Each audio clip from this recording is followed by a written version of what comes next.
Hello student, सभी को मेरा नमस्कार। हम पढ़ रहे थे बीएससी पार्ट फर्स्ट का जो पेपर थर्ड था, उसमें यूनिट नंबर 5 और यूनिट नंबर 5 थी, उसका नाम था फिश कल्चर। और फिश कल्चर जो है पिछले वीडियो में हमने स्टार्ट कर लिया था, यानी मत्स्य पालन, और उसका पार्ट नंबर 1 हम पढ़ चुके थे और आज हम पढ़ेंगे पार्ट नंबर 2। पिछले वीडियो में कोई टेक्निकल इश्यू आ गया, इसलिए उसको हम लंबा नहीं बना पाए। चलिए हम पार्ट नंबर 2 में उसको ये आगे बढ़ाते हैं। और मैंने वहाँ पर पालन पोषण ताल में ये बात कही थी कि जब 1 इंच की मछलियाँ हो जाती हैं तो उसके बाद में उसको पालन पोषण ताल में स्थानांतरित किया जाता है। वहाँ से 4 से 6 महीने तक उसको रखा जाता है। एक जो चौथा टैंक मैंने पिछले वीडियो में लिखा था, स्टॉकिंग टैंक, जिसका मतलब संग्रहण ताल होता है। और इस ताल की विशेषता ये होती है कि जहाँ जो जवान मछलियाँ होती है बाज़ार में बेचने के लायक जब वो हो जाती है तो उनको उस स्टॉकिंग टैंक के अंदर रखा जाता है। और चूँकि जब बाज़ार में जवान मछलियों को, युवा मछलियों को बेचने लायक जब वो होती है तब इसमें स्थानांतरित करते हैं। तो आप समझ सकते हैं इसका आकार बहुत बड़ा होता है, कम से कम आधा एकड़ में फैला हुआ और 5 से 10 फीट तक गहरा होता है। तो वो चारों तरह के जो टैंक थे आपने पिछले वीडियो में पढ़े। आज हम क्या है कि उसी चीज़ को आगे स्टार्ट करते हैं। और एक तो हम पढ़ते हैं कि मत्स्य पालन के जो ऑब्जेक्टिव है, उद्देश्य हैं, वो क्या है। तो जो उद्देश्य हैं, एक तो हम एम्स ऑफ फिश कल्चर की बात करेंगे, एम्स ऑफ फिश कल्चर। तो एक तो एम क्या है कि भाई मांस प्राप्त करना। पहला तो एम्स है कि अच्छे से अच्छा मांस प्राप्त करना। पहला एम तो यही है मछली पालन करने का, मांस प्राप्त करना इनसे। एक इनके जो बाई प्रोडक्ट होते हैं, उप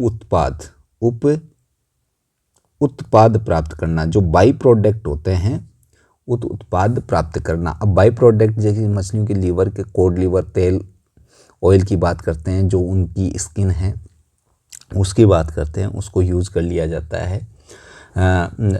एल्जीन नाम का एक पदार्थ होता है, वो प्राप्त कर लिया जाता है। दवाइयों में आप जानते हैं कि कोड लिवर ऑयल को काम में लिया जाता है। तो ये बाई प्रोडक्ट के आधार पर। और तीसरा है व्यावसायिक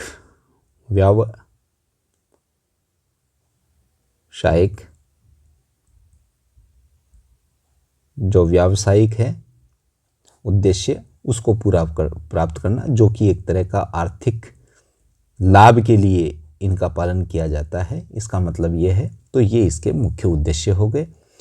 अब हम बात करते हैं भाई पालन योग्य जो क्वालिटी चाहिए कल्चरेबल फिश में, वो क्या होना चाहिए।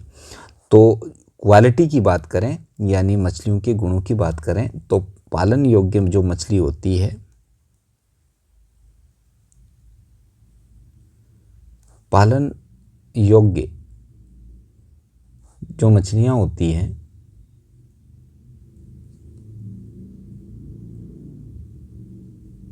पालन योग्य मछलियां, उसके क्या गुण होते हैं, ये चीज़ आपको आनी चाहिए। पालन योग्य मछलियां के जो गुण हैं उसकी बातें आपको पता होनी चाहिए। तो इसके कुछ बातें हम यहाँ करेंगे कि एक तो रोग प्रतिरोधक होनी चाहिए। वो रोग प्रतिरोधक, यानी ऐसी मछली नहीं होनी चाहिए कि जो छोटी मोटी तकलीफ़ों से ही रोगग्रस्त हो जाए। तो रोग प्रतिरोधक किस्म सबसे पहली बात होनी चाहिए। और दूसरी बात करें तो अत्यधिक प्रजनन क्षमता हो उसमें, अत्यधिक जनन क्षमता हो उसमें, यानी मछलियां ऐसी होनी चाहिए कि जो ज़्यादा से ज़्यादा संख्या में अंडे उत्पन्न करे। एक वो जो है उसका स्वाद है खाने का, मछली जो खाती है उसका नहीं, जिस मछली को हम खाते हैं उसका स्वाद स्वादिष्ट हो, साथ में पौष्टिक हो, स्वादिष्ट और पौष्टिक हो, तो उसकी ज़रूरी है। और एक ऐसी मछली होनी चाहिए कि शारीरिक वृद्धि तीव्र हो, उसकी शारीरिक वृद्धि तीव्र हो, शारीरिक वृद्धि तीव्र हो, ये भी उसमें गुण होना चाहिए। साथ में जैसे भोजन की आवश्यकता कम हो, भोजन की जो आवश्यकता है उस मछली में कम होनी चाहिए, आवश्यकता कम हो तो आप कम भोजन की पूर्ति के साथ में अधिक लाभ कमा सकते हैं। साथ में कृत्रिम भोजन और प्राकृतिक भोजन, दोनों प्रकार का भोजन, यानी प्राकृतिक हो या फिर कृत्रिम हो भोजन, इनको ग्रहण करने की योग्यता होनी चाहिए। ग्रहण वो आसानी से करे और भोजन की आवश्यकता उससे कम हो, तो ऐसी मछलियां जो है ज़्यादा उचित रहती हैं। और जो मछली आप पालन कर रहे हैं, जैसे पिसीकल्चर के रूप में काम में ला रहे हैं, वो शाकाहारी हो तो सबसे बेस्ट है। अगर मांसाहारी होगी तो वो अन्य अपने सदस्य साथियों को, अपने सदस्य जो परिवार के सदस्य हैं जिस कुंड में आप पाल रहे हो उसमें छोटी मछलियों को वो खा जाएगी, तो इसलिए ऐसा ना हो। तो ये इसकी बात हो गई पिसीकल्चर पार्ट नंबर 2 में।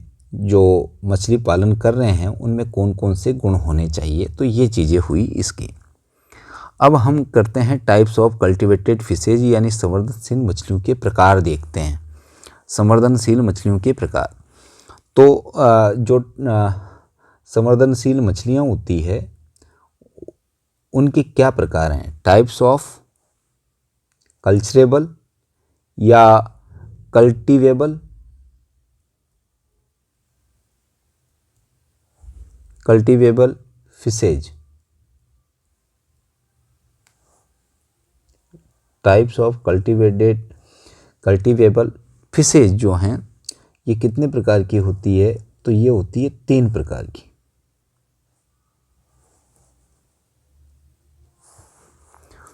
पहली है इंडिजिनस।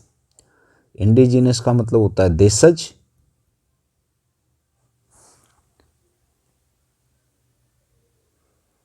दूसरी है एक्जोटिक, जिसका मतलब होता है विदेशक।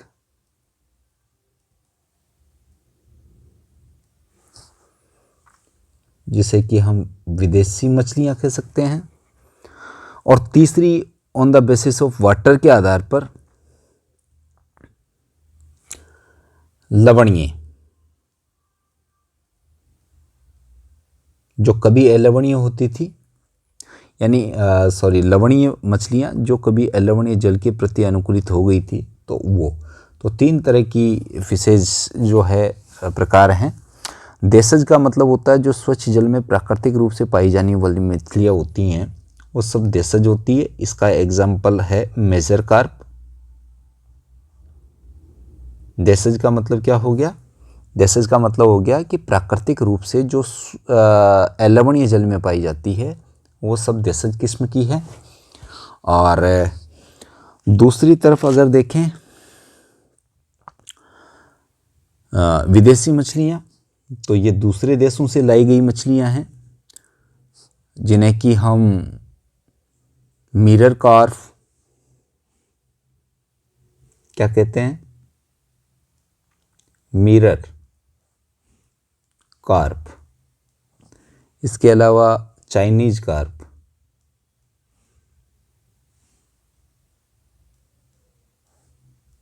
Chinese carp. इसके अलावा क्रुशियन कार्प, क्रुशियन कार्प। एक होती है कॉमन कार्प।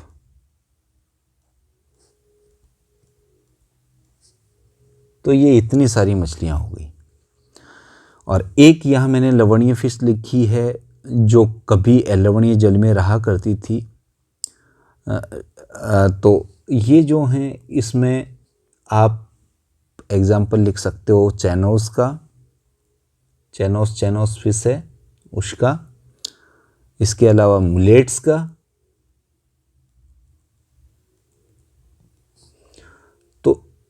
ये मेजर इसके टाइप्स हो गए।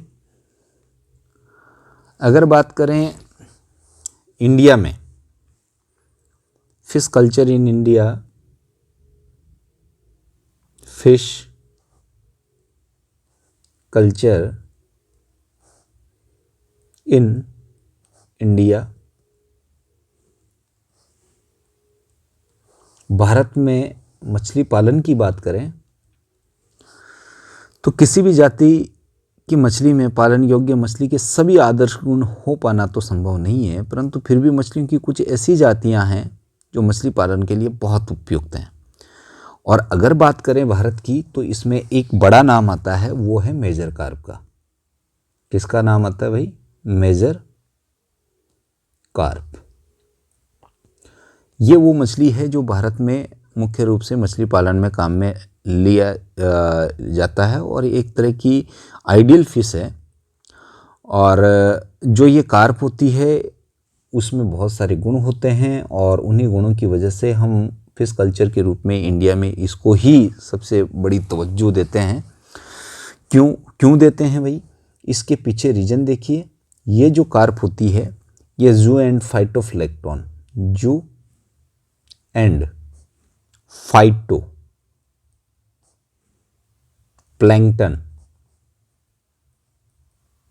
प्लैंकटन को आसानी से फीड करती है, यानी इनको आसानी से खा जाती है। आप ये समझिए कि अगर इस मछली को पाला जाए तो ये प्राणी पल्लवकों को और पादप पल्लवकों को, सड़ी गली समुद्री घास को, कूड़े को, जलीय पौधों को आराम से खा लेती है। तो हम ये कह सकते हैं कि ये जिस वातावरण में रहती है वहाँ पर जो भी इसको मिलता है खा लेती है। ये कार्प वैसे मछलियों के लिए क्या है कि टेम्परेचर और जल की स्वच्छता दोनों बहुत ज़रूरी हैं। अगर थोड़ा सा भी तापमान बढ़ जाता है तो कार्प मर जाती है। लेकिन ये जो फिश है मेजर कार्प जो फिश है ये थोड़े हाई टेम्परेचर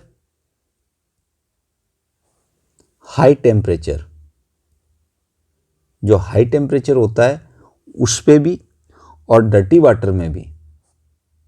वैसे डर्टी वाटर जो है, जो गंदा जल है, उसके अंदर मछलियां मर जाती है, लेकिन ये अलाइव रहती है, यानी कि ये जीवित रहती है, ये मरती नहीं है। तो ये भी एक इसमें बहुत बड़ी खासियत है कि अगर पौंड का तापमान थोड़ा बहुत बढ़ भी जाए और अगर पौंड का वाटर गंदा भी हो जाए तो भी ये लिविंगनेस दिखाती है, यानी जिंदा रहती है। इस कारण तीसरा हम देखते हैं कि अगर ऑक्सीजन की स्कर्सिटी हो जाए, ऑक्सीजन लेवल जो है जिस पौंड के अंदर हमने इसको रखा है, ऑक्सीजन लेवल वहाँ अगर लो हो जाए फिर भी ये क्या है कि स्ट्रगल करती है और लिविंगनेस है इसकी वो बनी रहती है, यानी ये घुलनशील ऑक्सीजन की कमी हो जाए तो भी आसानी से उसको सहन कर लेती है। एक इसमें जो वृद्धि दर है वो अच्छी है, तो जो ग्रोथ स्पीड होती है, ग्रोथ रेट इसमें, यानी इसका नंबर ऑफ ब्रीडिंग सीजन के आधार पर वो काफ़ी अच्छा है। तो growth rate very good condition में है, या मैं कहूँ कि इसमें जनन की दर बहुत अच्छी है। साथ में इसका जो वेट होता है, वेट एंड लेंथ, यानी वजन और लंबाई की जो ग्रोथ है वो बहुत तीव्र होती है इसमें। तो ये भी एक कारण है कि हम आसानी से इसको पाल सकते हैं। दूसरा अगला जो है इसका और क्या है, ट्रांसपोर्टेशन।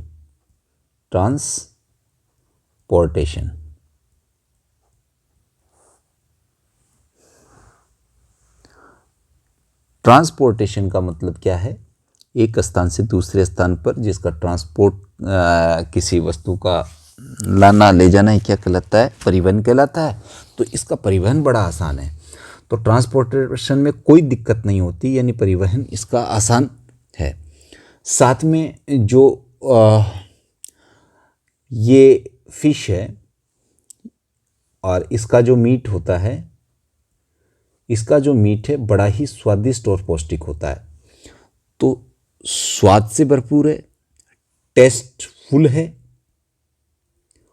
इसका जो मीट है वो टेस्टफुल एंड हेल्दी होता है, पौष्टिक होता है, हेल्दी फॉर एनी बॉडी। कहने का मतलब यह है कि इसका जो मांस है वो मांस बड़ा ही स्वादिष्ट और पौष्टिक प्रकार का है किसी के भी शरीर के लिए। तो ये बहुत सारे कारण हैं जिसकी वजह से हम फिश कल्चर जो इंडिया में है वो मेजर कार्प का करते हैं।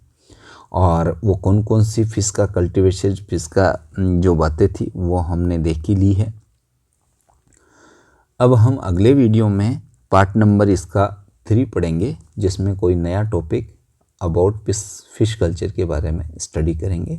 तब तक के लिए आप सबका शुक्रिया और धन्यवाद।